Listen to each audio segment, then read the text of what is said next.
The father is in mourning after losing his 21-year-old son in a deadly car crash last week. Police are blaming a drunk driver for this.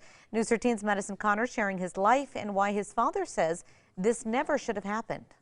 A life cut short. It took 1 second. Early Friday morning, Victor Sandoval woke up to a father's worst nightmare. His girlfriend, somebody came by early in the morning and people were calling me and saying if they heard from Victor. After a late night at work, his son, 21-year-old Victor Gabriel Sandoval, never made it to his girlfriend's house.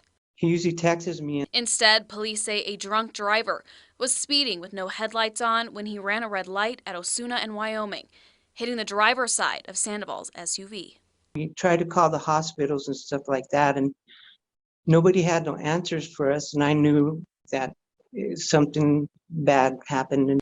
Sandoval and his other children were able to identify Victor by the matching tattoos all of the siblings share. First day, it was a dream, and then the next day, I realized it was reality, and as every day goes by, I'm trying to find closure. Not only losing his son, but his best friend. Me and my son were really, really close. I mean, he lived with me, and he grew up to be a real good man. I knew how much he loved me, and I felt the same for him. The heartache, unimaginable. I used to always pick on him for his driving.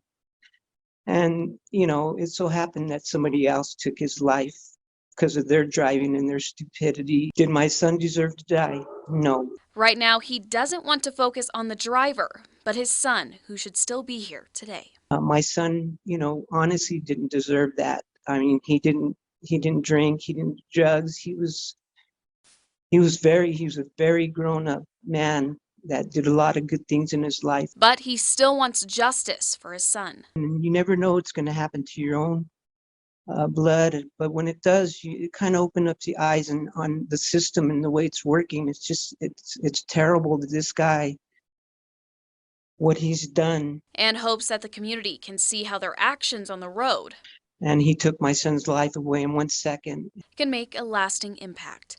Madison Connor, KRQE News 13. Now, Victor's friend Tyler has organized a GoFundMe to help cover funeral expenses. We would have a link to that on our website. That's KRQE.com.